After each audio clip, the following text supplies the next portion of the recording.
Mereka ternyata mengambil jalur yang mengarah ke sebuah gunung yang dikenal sebagai Gunung Kematian. Apapun yang terjadi setelah itu adalah misteri yang sampai hari ini tidak pernah terpecahkan. Apa yang sebenarnya terjadi sama 9 pendaki ini?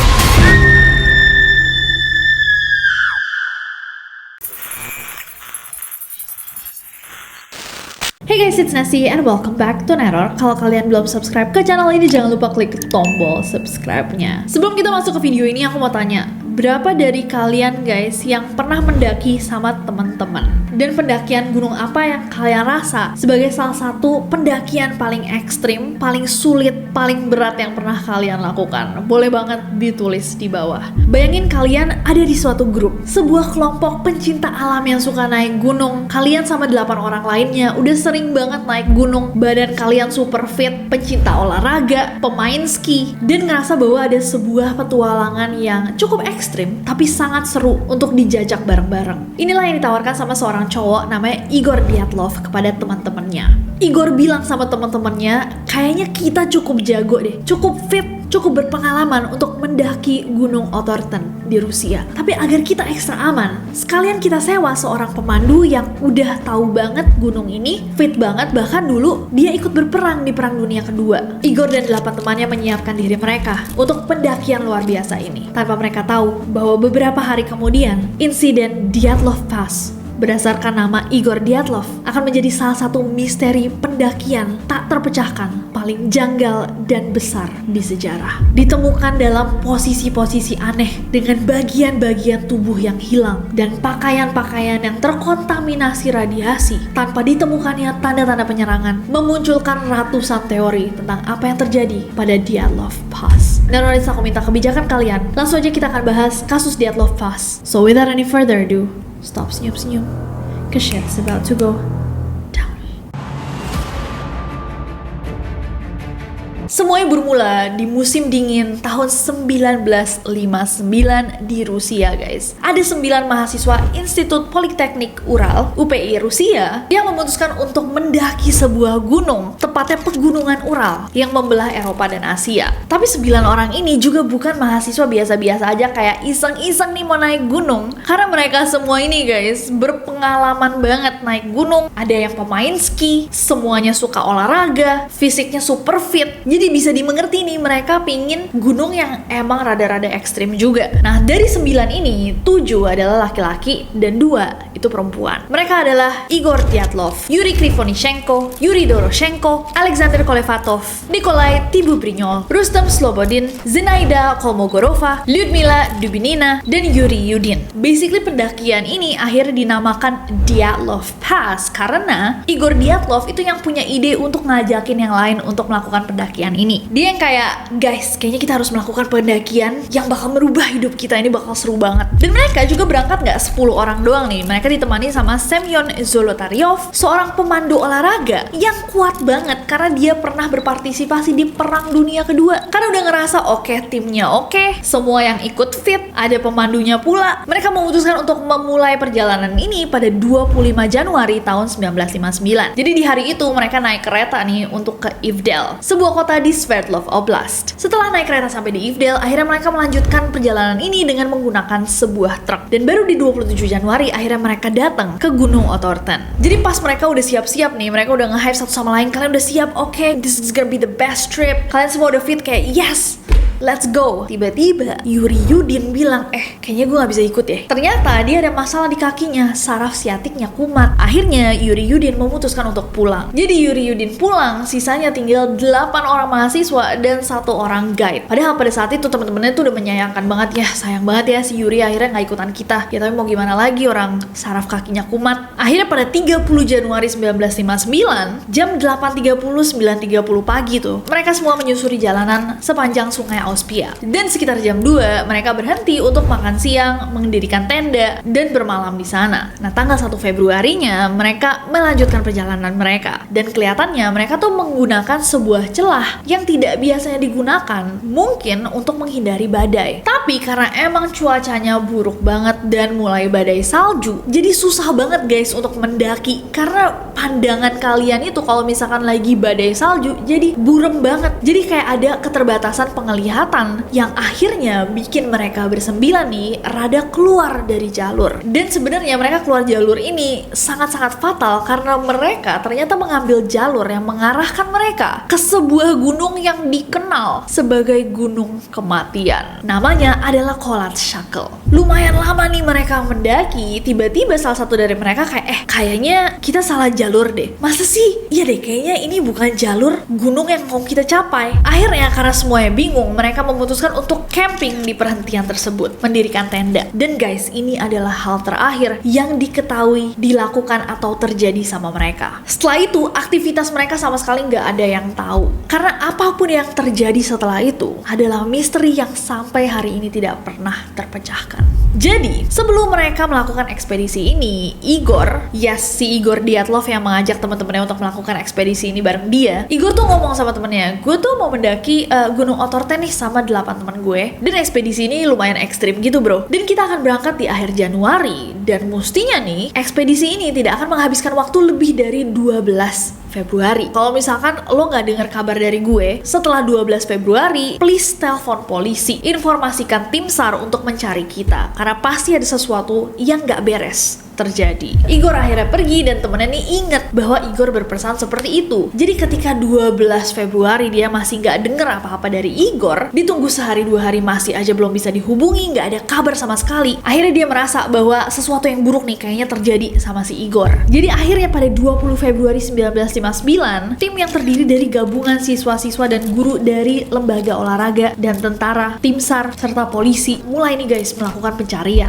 Gak hanya itu, pencarian bahkan dilakukan dengan menggunakan helikopter sama pesawat. Karena kebayang loh guys, ini kan yang mendaki bukan cuma 1-2 orang, tapi satu grup isinya 9 orang. Jadi pencarian besar-besaran dilakukan. Karena diketahui bahwa mereka menggunakan satu jalur nih kan. Untuk Gunung Otorten, akhirnya jalur pendakian itu yang dicari. Tapi selama seminggu dicari kok nggak ada hasil sama sekali. Sampai ada yang sadar, lihat deh, kayaknya mereka tuh keluar dari jalur. Makanya pas dicari di jalur pendakian Otorten nggak ada hasil sama sekali. Karena kayaknya mereka tuh keluar dari jalur menuju Kholat Syakhl. Akhirnya dicarilah mereka menggunakan jalur yang keluar jalur tadi. Dan akhirnya pada tanggal 26, para pencari menemukan ada tenda-tenda pendaki di kawasan Kholat Syakhl. Yang pada saat itu sebenarnya bikin semua orang kayak, ketemu! Akhirnya kita tahu mereka di mana, karena nggak mungkin ada pendaki-pendaki lain yang mau ke arah gunung tadi. Namanya aja Gunung Kematian. Tapi pas dideketin tenda-tenda yang ada di jalur tersebut, para pencari sadar bahwa tenda-tendanya itu udah dalam kondisi hancur. Ternyata nggak ada orang di dalamnya. Tapi guys, anehnya pas dibuka tenda-tenda tersebut, di dalamnya para pencari menemukan pakaian, buku diary, beberapa kamera, dan perlengkapan mendaki lainnya. Dari situ, walaupun nggak ada orang di tenda itu sama sekali, setidaknya mereka tahu bahwa tenda tersebut adalah tenda yang dibangun sama grupnya Igor Dyatlov. Jadi itu penemuan besar dan jadi marking di situ. Jadi orang-orang mencari aja di sekitar situ, kira-kira mereka bisa menemukan nggak grup yang hilang ini. Sehari setelah tenda ditemuin, pada 27 Februari, para pencari menemukan 4 jasad. 4 jasad ini akhirnya diidentifikasi sebagai Yuri Doshenko, Yuri Krivonishenko, Zinaida Kolmogorova, dan Igor Dyatlov. Dan keempat jasad ini langsung dilarikan ke rumah sakit untuk diotopsi. Otopsi yang dilakukan pada tanggal 4 Maret itu dilakukan oleh seorang ahli patologi forensik, Boris Alexeyevich, dan pemeriksa medis Ivan Ivanovich. Jadi guys, semua orang pada saat itu sebenarnya setelah mengetahui bahwa mereka hilang sejak tanggal 12, baru dilakukan pencarian besar-besaran tanggal 20, banyak yang udah pesimis. Bahkan kalau ditemukan, pastinya grup ini sudah ditemukan dalam kondisi yang sangat buruk atau bahkan sudah tidak bernyawa. Kenapa? Ya kalau dalam kondisi ekstrim seperti itu ya banyak sekali yang bisa terjadi. The main cause of death atau penyebab utama seseorang kehilangan nyawanya dalam perjalanan gunung bersalju salju itu karena hipotermia. Jadi ketika 4 jasad ini ditemukan dan dilakukan otopsi, semua orang sudah expect bahwa resultnya atau hasilnya itu akan menunjukkan bahwa mereka kehilangan nyawa mereka karena hipotermia. Dan setelah dilakukan otopsi, bener aja nih, para pendaki itu dicatat kehilangan nyawa mereka akibat hipotermia. Tapi ada tapinya, hasil otopsi mereka itu sangat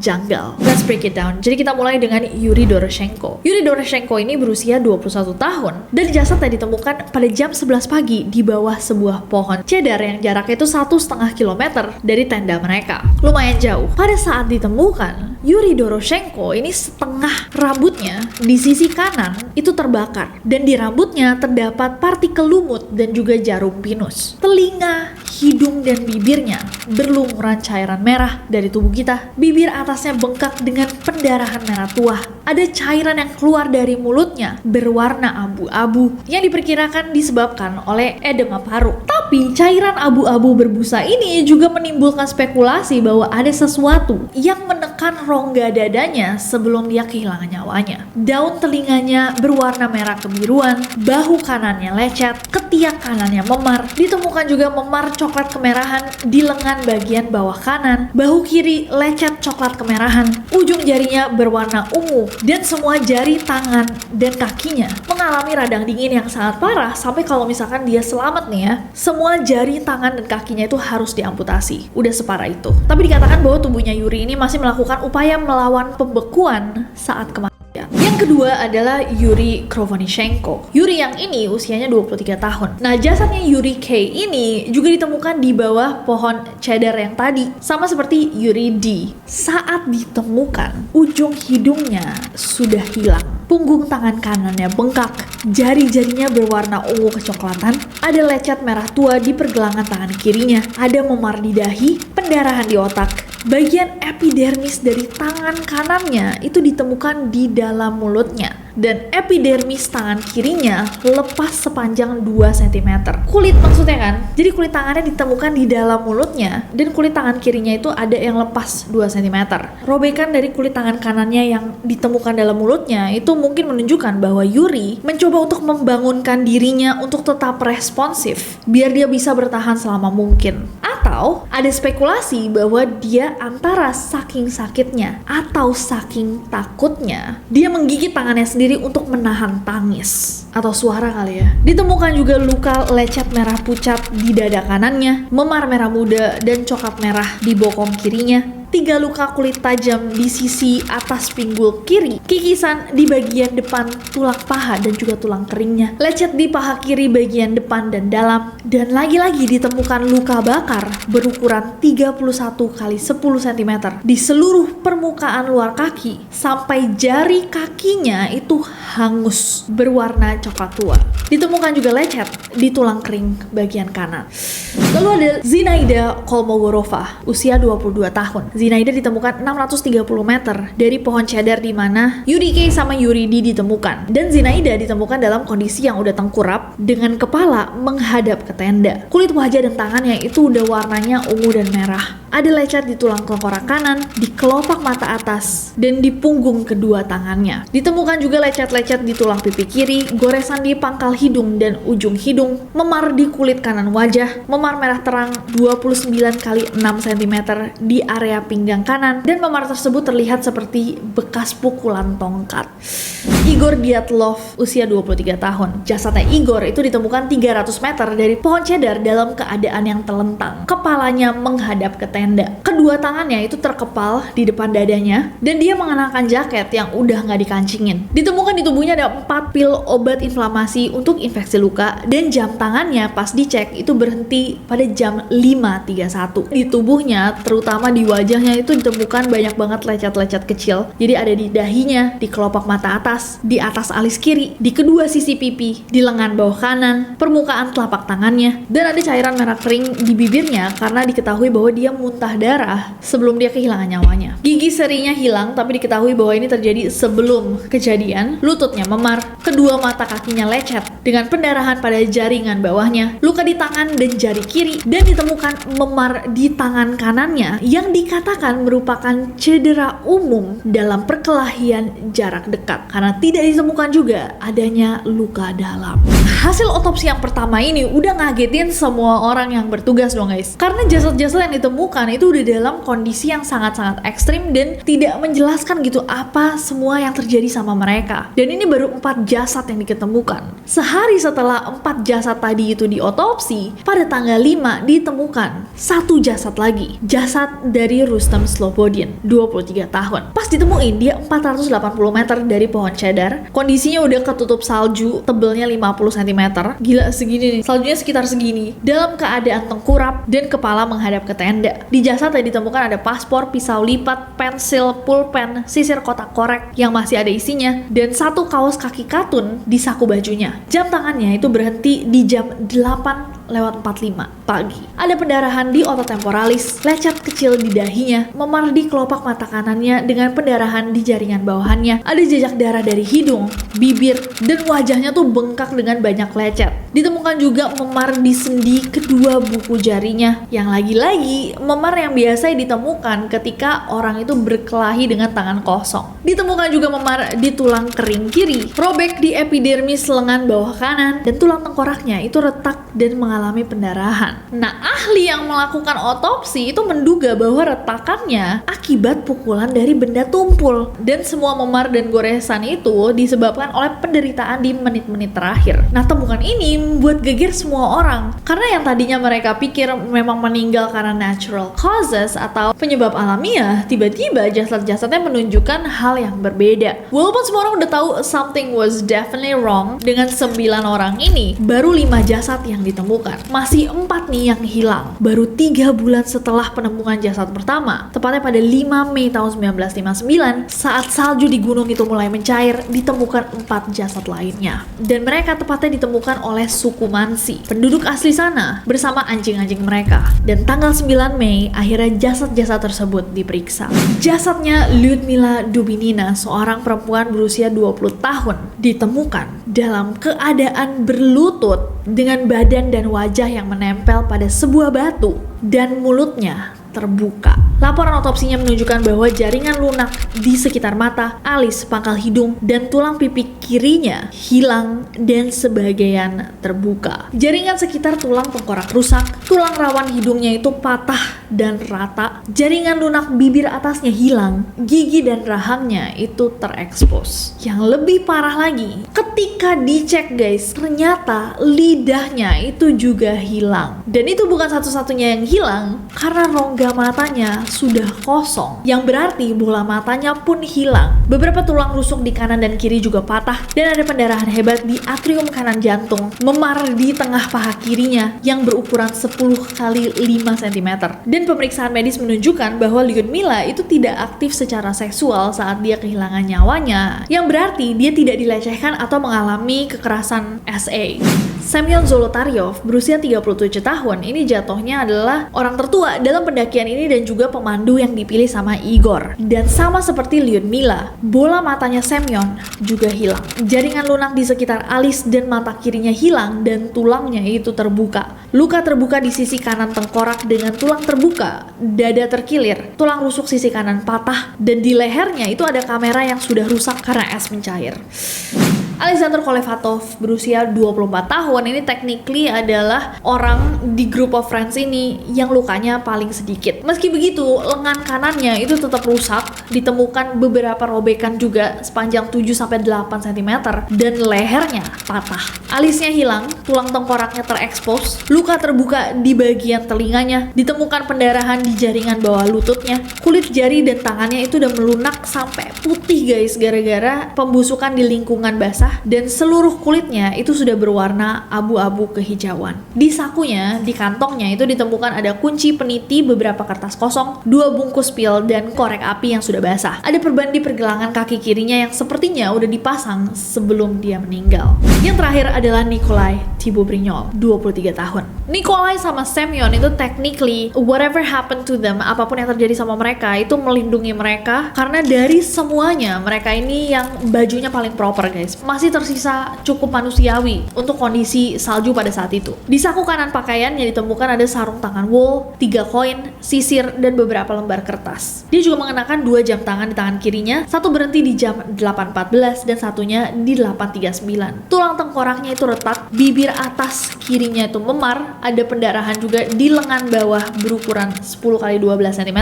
Ahli otopsi itu bilang bahwa enggak, Nikolai ini bukan nggak sengaja jatuh sampai palanya retak, karena retakannya itu luas banget, tertekan dan pecah-pecah. Jadi kemungkinan ini adalah retakan dari mobil yang melaju sangat cepat sampai dia ini kelempar nih, jatuh terus palanya kebentur batu. Bisa diibaratkan kayak gitu. Jadi apapun yang terjadi sama dia ini pastinya kayak super high impact yang sangat-sangat keras. Apapun yang terjadi sama dia bikin dia sampai jatuh, terus udah jatuh nabrak batu pula. Jadi kalian udah bisa kebayang ya, dengan denger hasil otopsinya satu-satu, semua orang langsung bertanya-tanya, what the happened? Apa yang sebenarnya terjadi sama 9 orang ini? Kalau yang di awal-awal hasil otopsinya masih lumayan kayak, oh mungkin mereka hipotermia dan efeknya membuat mereka menyakiti diri sendiri atau berantem satu sama lain. Tapi ke victim-victim berikutnya cukup jelas bahwa ada sesuatu eksternal yang terjadi sama mereka. Sesuatu dari luar, sesuatu yang mencoba menyakiti mereka. Bahkan 2 orang yang ditemukan paling dikit nih sakitnya, itu seakan mereka diselamatkan karena mereka keluar dari tenda, dan sisanya seakan mereka mencoba melarikan diri dari tenda mereka sendiri. Apa yang terjadi di tenda itu?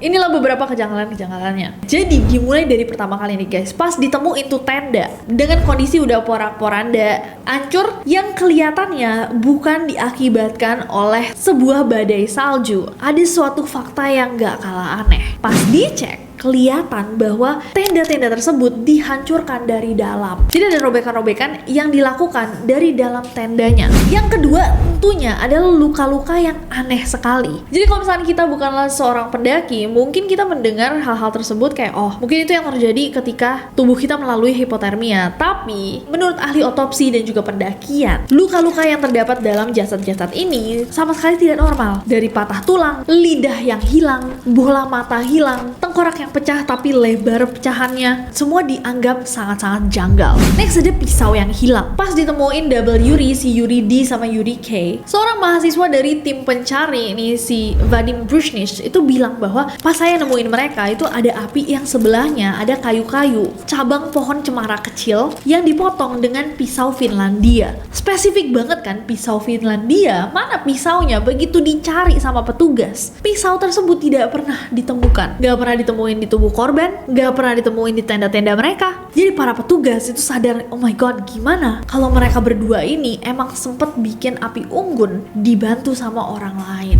Makanya jasadnya Yuri K sama Yuri D itu mengalami luka bakar, gak seperti di jasad-jasad yang lain. Nah diketahui juga api yang mungkin menyala itu cuma nyala sekitar 1,5 jam karena pohon sedarnya itu cuma terbakar sekitar 8 cm. Jadi kan api unggunnya besar nih, tapi api yang mengenai pohon sedar itu cuma sekitar 8 cm. Dan dari situ mereka mendapatkan estimasi bahwa si api unggun itu pastinya cuma nyala sebentar. Kalau enggak, dia bakal lebih besar lagi efeknya ke pohon sedar yang ada di sebelahnya. Tapi then that raises the questions, ngapain mereka di luar saat ada badai salju? What were they doing outside? Mereka sama siapa? Dan ngapain si Yuri K sama Yuri D ini berduaan di luar bikin api unggun? Kini drakor. Next ada kamera dan buku catatan. Tadi kalian inget kan, di jasadnya Semyon, si pemandu, itu ditemukan ada kamera di lehernya. Ini dianggap janggal karena orang-orang bertanya-tanya ngapain nih dia keluar bawa kamera. Dan ada hal penting apa nih sampai dia keluar mengalungkan kamera ini dalam kondisi pada saat itu dia sedang memegang pena di satu tangan dan buku catatan kecil di tangan lainnya. Nah ada satu orang saksi yang juga dari tim penyelamat yang hadir saat evakuasi Semyon bilang bahwa ada seorang petugas yang ngambil buku catatannya Semyon dan bilang, kok dia nggak nulis apa-apa sih? Tapi abis itu begitu dicari, buku catatan tersebut tidak ada yang mengakui guys. Gak ada yang bilang bahwa mereka ngambil, gak ada yang tahu buku catatannya di mana, dan apakah benar emang dalamnya nggak ada apa-apanya. Itu cuman orang yang ngomong itu doang yang tahu, karena nggak pernah dicek. Saking semua orang mungkin shock pas ngelihat jasadnya Semyon dalam kondisi seperti itu, sudah tidak ada bola matanya. Dan kejanggalan yang terakhir adalah lebam atau warna kulit. Jadi di jasadnya Yuri D, Zenaida, dan Rustem, menurut otopsi bintik lebam mereka itu ada di permukaan atas tubuh, yang menimbulkan spekulasi bahwa jasad mereka itu sempat dipindah atau dibalik setelah mereka meninggal. Dan setelah para korban ini dikuburkan, pihak keluarga baru bilang bahwa kulit pendaki-pendaki ini semuanya tuh coklat oranye, beda banget sama pada umumnya. Ditambah lagi ditemukan bahwa di baju mereka, baju para pendaki, baju teman-temannya Igor dan dia, ada kontaminasi radiasi tingkat tinggi. How did they get that on a mountain? Bagaimana mereka terkontaminasi radiasi tingkat tinggi saat melakukan pendakian?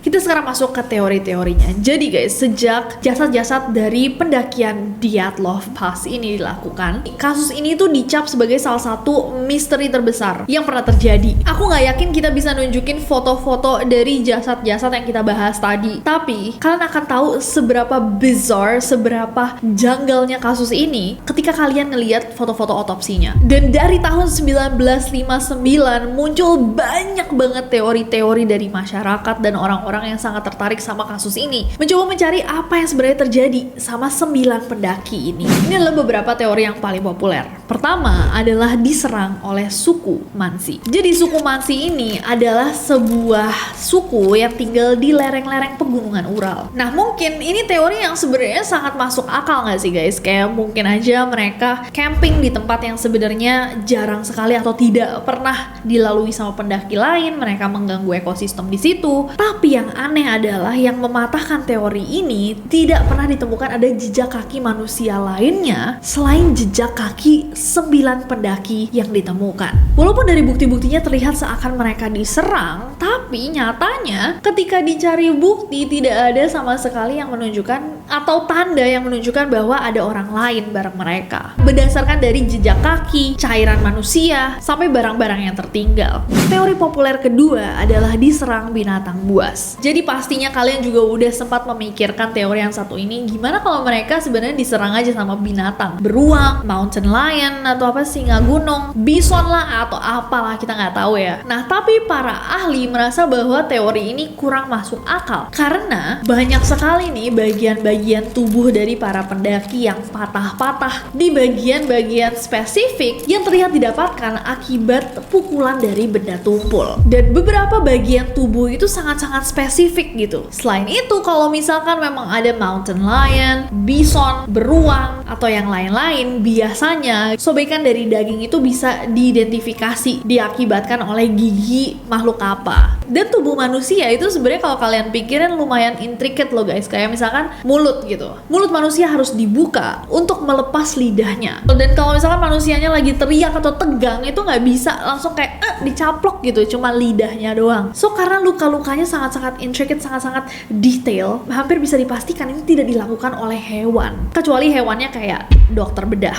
Teori berikutnya adalah gelombang infrasonik. Donny Eichar dalam bukunya yang berjudul Dead Mountain yang dirilis pada tahun 2013 menyebut bahwa gelombang infrasonik itu tercipta karena angin bertiup melewati gunung Coachella menyebabkan ketidaknyamanan di tubuh dan gangguan mental pada para pendaki. Jadi teori ini basically mengatakan bahwa ada gelombang infrasonik yang melewati area di mana mereka camping itu dan mess with their head, mengacaukan pikiran mereka sampai mereka lari dari tenda tersebut, tersesat dan nggak bisa lagi balik ke tenda. Jadi mereka meninggal di luar karena hipotermia. Dan soal patah tulang, Donny itu mengatakan bahwa mungkin aja mereka pas lari itu jatuh ke jurang dan dasarnya tuh banyak batuan tajam, akhirnya mereka patah-patah tulang dan juga retak tengkoraknya. Ya tapi teori yang satu ini tidak menjelaskan kayak hilangnya bola mata, dua jasadnya Yuri K sama Yuri D yang tersungkur berdua, Yulit Mila yang menggigit batu dengan bola mata yang sudah tidak ada sambil berlutut, dan yang lain-lain. Kalau menurut kalian gimana? Apakah ini teori yang sebenarnya paling masuk akal? Coba komen di bawah. Next, teori yang berikutnya berhubungan dengan Yeti. Tayangan Discovery Channel berjudul Russian Yeti, The Killer Lives, dirilis tahun 2014, menyatakan bahwa apa yang terjadi sama Igor dan teman-temannya ini dikarenakan Yeti. Yeti itu adalah sebuah makhluk, sebenarnya makhluk yang bisa dibilang sampai hari ini tuh mythical karena tidak pernah secara jelas atau gamblang diklasifikasikan sebagai hewan. Tapi Yeti ini dipercaya sebagai makhluk mirip kera raksasa berbulu putih dengan mata merah menyala yang menghuni pegunungan-pegunungan besar seperti pegunungan Siberia, Himalaya, dan daerah pegunungan di Asia Timur. Menurut tayangan Discovery Channel ini, sebenarnya apa yang terjadi pada Dyatlov Pass itu udah bukti jelas bahwa Yeti itu ada. Dan yang bisa melakukan ini gak mungkin manusia, gak mungkin hewan-hewan lainnya, pastilah something in between, dan hanya bisa disebabkan oleh makhluk yang fisik dan kekuatannya itu lebih besar dari manusia normal. Tapi then again, menurut aku Discovery Channel kurang memberikan bukti-bukti yang mendukung statement mereka ini, selain bahwa luka-luka yang dialami sama Igor dan teman-temannya itu sangat janggal dan tidak masuk akal. Next adalah teori salju longsor. Jadi teori ini adalah kesimpulan dari dua ilmuwan Swiss yang melakukan percobaan ilmiah selama 5 tahun. Berdasarkan teori ini, mereka percaya bahwa pada saat itu lagi ada salju longsor. Jadi para pendaki panik dalam tenda mereka, cabut kalang kabut keluar dari tenda, dan karena itulah mereka merobeknya dari dalam. Dan longsor ini terjadi tiba-tiba, jadi sebagian dari mereka itu lagi nggak siap. Mereka cuma pakai baju tidur, dan sampai keluar tenda ya karena mereka chaos, mereka kayak berpencar. Beberapa sampai di pohon cedar untuk mengurangi resiko longsoran. Tapi pas longsornya udah selesai, mereka mau balik ke tenda, ternyata tendanya udah hancur juga. Hari juga udah gelap banget, dingin banget, dan akhirnya mereka meninggal karena hipotermia. Dua ilmuwan ini juga mengatakan bahwa ada nih lapisan-lapisan salju di area sekitar yang emang mudah banget terpicu getaran, dan getaran itu akan memicu longsoran. Dan longsorannya juga bukan longsoran biasa, longsoran beruntun gitu. Untuk masalah luka-luka yang dialami sama para korban, peneliti ini menyimpulkan bahwa itu terjadi secara alamiah. Jadi karena mereka ditemuinnya juga beberapa hari setelah technically mereka sudah kehilangan nyawa, jadi mungkin aja ada binatang liar yang lewat dan memakan organ-organ tubuh manusia yang tersisa. Nah, sebenarnya teori tentang salju longsor ini juga didukung dengan pernyataan para pendaki Rusia yang bilang bahwa emang di Dyatlov Pass atau trek yang diambil sama Igor dan teman-temannya itu cuacanya tuh bisa berubah cepat banget. Dan possibility atau kemungkinan bahwa ada salju longsor itu sangat memungkinkan. Tapi teori ini akhirnya juga dipatahkan karena pertama, nggak ada bukti-bukti tanda-tanda bahwa terjadi longsor di TKP. Tenda mereka juga ditemukan di daerah yang lagi tidak ada longsor salju. Dan meskipun mereka bilang bahwa ini semua terjadi karena longsoran salju, tetap aja teori ini tidak menjawab kenapa di bajunya mereka itu ada kontaminasi radiasi tingkat tinggi. Yang mungkin bisa dijawab dengan teori yang terakhir. Ini salah satu teori yang cukup populer, di mana orang-orang percaya bahwa mungkin saja apa yang terjadi sama Igor Dyatlov dan teman-temannya itu berhubungan dengan militer Soviet. Jadi keterlibatan dari militer Uni Soviet itu udah jadi kecurigaan dari National Geographic, Wild,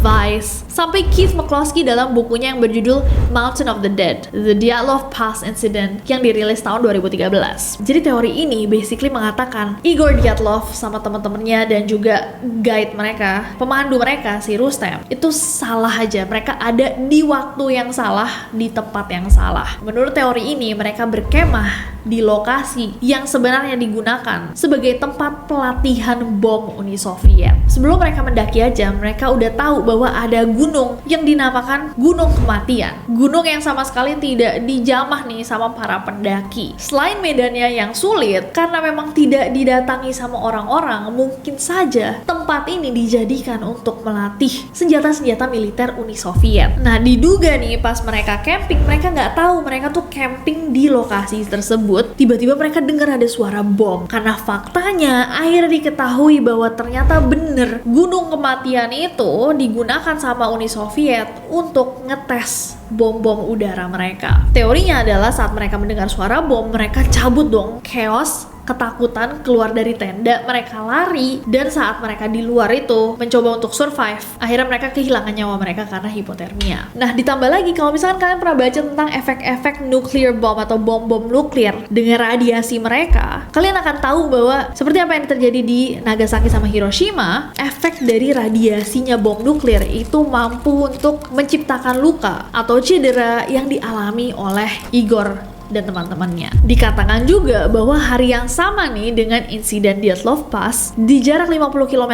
dari TKP, ada kelompok pendaki lain yang melaporkan bahwa mereka melihat ada bola oranye yang searah dengan Kholat-Syakhl atau si gunung kematian tadi. Dan pernyataan ini sebenarnya sesuai dengan apa yang diamati sama saksi-saksi, termasuk pihak meteorologi dan militer di Ifdel pada bulan Februari sampai Maret tahun 1959. But then this raises the question, banyak orang yang bertanya-tanya kalau misalkan emang militer lagi mencoba atau menguji senjata baru dan terjadi kebocoran radiasi, kenapa kebocoran itu cuma terjadi sama 9 pendaki ini doang, bukan ke seluruh areanya, walaupun diketahui bahwa katanya di waktu kemarin Igor dan teman-temannya di lokasi setempat itu juga ditemuin banyak banget binatang-binatang yang tiba-tiba aja mati. Penduduk sekitar juga katanya, gosip-gosipnya dibilang dilarang untuk menggunakan air dari sumur mereka. Jadi mereka harus ambil air dari tempat lain. Tapi teori ini didebunk sama laporan dari pendakian di Agustus tahun 1959 dan 1960 yang membuktikan bahwa nggak ada larangan sama sekali untuk menggunakan air di pegunungan tersebut. Dan ketika diteliti juga dikonfirmasi sama suku Mansi, ternyata hewan ternak mereka yang technically tinggal di situ juga ya, di daerah yang sama, itu masih hidup, masih sehat-sehat saja. Jadi yang bener yang mana entahlah. Sudah 65 tahun dengan teori yang luar biasa banyak, masih nggak ada yang tahu sebenarnya apa yang terjadi kepada 9 orang ini, apa yang mereka lihat, apa yang mereka rasakan, dan apa kebenaran dari insiden Dyatlov Pass. Tapi fun fact dari semua teori yang ada, bahkan kalau yang tadi kita bahas adalah yang paling populer, teorinya tuh ada ratusan guys. Tapi kedua orang tuanya Igor Dyatlov itu percaya bahwa apa yang terjadi sama anak mereka dan teman-temannya berhubungan sama keterlibatan pihak militer. Kalau menurut kalian gimana guys? Jujur kasusnya panjang banget, sampai tenggorokan aku lumayan serak. Tapi misterius banget, penuh tanda tanya. Dan kadang-kadang aku suka kepikiran aja kayak kira-kira apa yang sebenarnya terjadi. Teori mana yang kalian percaya? Apakah ada detail-detail yang tidak kita masukkan? Kalau misalkan kalian pernah tahu kasus ini sebelumnya, boleh banget ditambah di bawah. Atau teori kalian sendiri. Biasanya kalau di Indonesia apa yang terjadi sama para pendaki itu berhubungan sama sesuatu yang mistis. Entah kalian percaya atau tidak. Mungkin ada yang punya pengalaman juga di gunung, boleh banget ditulis di bawah. Atau kalau panjang, dikirim aja ke requestnasi@gmail.com. Gak sabar untuk bacain komentar kalian di bawah. Dan jangan lupa subscribe guys, karena aku gak sabar untuk ketemu kalian lagi. Bye bye.